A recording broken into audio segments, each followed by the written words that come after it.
पुण्यात्माओं, परमात्मा ने जो हमारे को इकट्ठा किया है, हमारा सिर्फ एक ही मकसद है कि जो गलती हम जन्म जन्मांतरों से युग युगांतरों से करते आ रहे हैं अपनी स्वयं की नादानी और नासमझी के चलते, और सबसे बड़ी गलती भगवान ने एक ही बताई कि हमने गुरु को परमात्मा नहीं माना। सबसे बड़ी गलती। बाकी हमारे आचार विचार मर्यादा आज से 600 साल पहले लाखों गुना अच्छी थी। आज हमारे अंदर काल ने जो विकार भर दिए 650 साल पहले नहीं थे। कोई किसी माँ बहन की तरफ आंख उठा के नहीं देखता था। 5 साल के बच्चे जैसा हमारा मानसिक स्थिति होती थी 60 साल की उम्र में भी। और आज देख लो क्या हो रहा है। 6 साल का बच्चा इतना फॉरवर्ड हो जाता है, आंख मतलब आप जानते हो आप सब लोग। तो आज काल ने हमारे को इतना विकारग्रस्त कर दिया, तो बड़ा मुश्किल है गुरु को भगवान मानना, क्योंकि गुरु भगवान वाले काम नहीं करेगा। गुरु ज्ञान आधार से अपनी पहचान करवाएगा। गुरु ओपन में ऐसा काम नहीं करेगा जिससे वो भगवान साबित हो जाए, क्योंकि परमात्मा को पता है अगर मैंने वो काम भी कर दिए जो इस दुनिया वाले जिनको अनहोनी कहते हैं, तो भी मुझे भगवान नहीं मानेंगे, मुझे जादूगर मान लेंगे, कोई जंत्र मंत्र वाला मान लेंगे, कोई सिद्ध पुरुष मान लेंगे, भगवान फिर भी नहीं मानेंगे।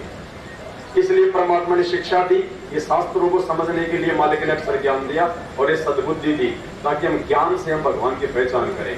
एक 20 मिनट का एक सत्संग है परमात्मा का, हम सभी भाई बहन सत्संग को बड़े ध्यान से सुने।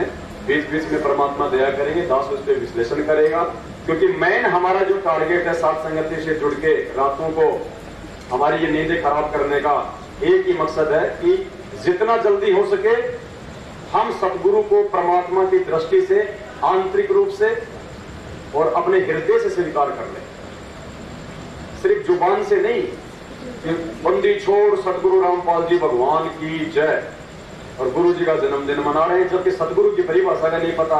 ना सतगुरु जननी जने, जो सतगुरु होता है वो मां से जन्म नहीं लेता। तो संत रामपाल जी को यदि हम सतगुरु कह रहे हैं जयकारा लगाते समय, तो ये बुद्धि काम करनी चाहिए कि वो प्रकट है परमात्मा। संध्या आरती में कहते हैं मेरे गुरुदेव भगवान दियो काट काल की फांसी, पहली चौपाई में बोलते फिर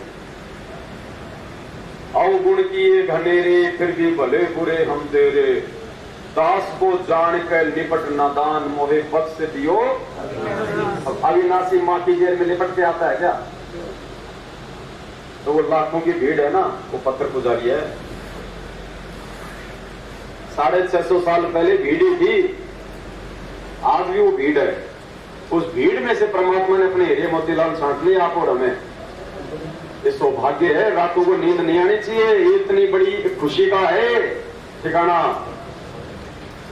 गुरुजी ने एक बार सत्संग में बताया, कुछ लोग अपने गुरुजी का सत्संग सुनने जा रहे थे, रास्ते में गवाला भैंस चरा रहा था। पहले प्यार प्रेम बहुत होता था, उसने झाला मार के बुला लिया, बोला भाई गर्मी है बैठ जाओ चाय पानी पियो।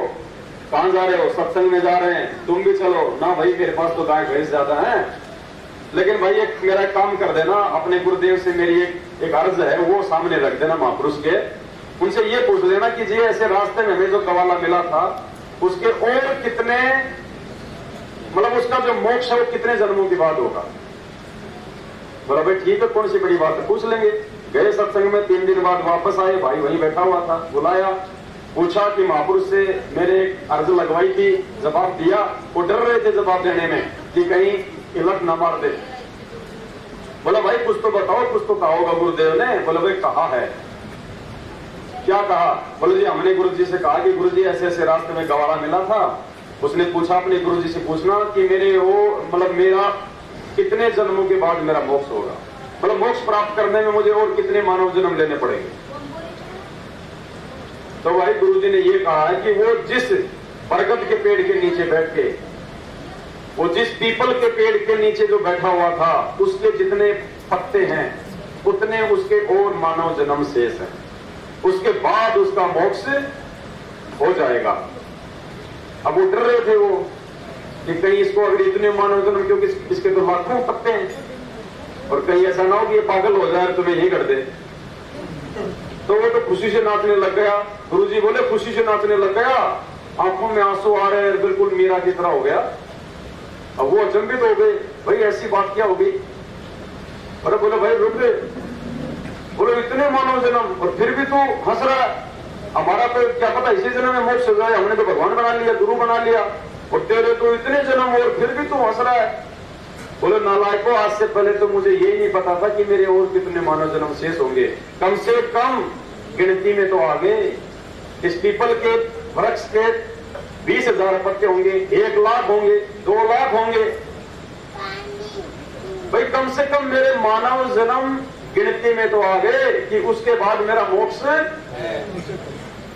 फिर गुरुजी ने कहा कि नालायकों, वो तो खाली इस बात को लेके झूम रहा था, मतलब एक मानव जन्म 84 लाख योनियों के बाद मिलता है, और पीपल के कितने पत्ते लाखों, तो सोचो उसकी तो कोई गिनती नहीं, कई युगों बाद में, गधा कुत्ता बनने के बाद, और फिर भी वो खुशी में।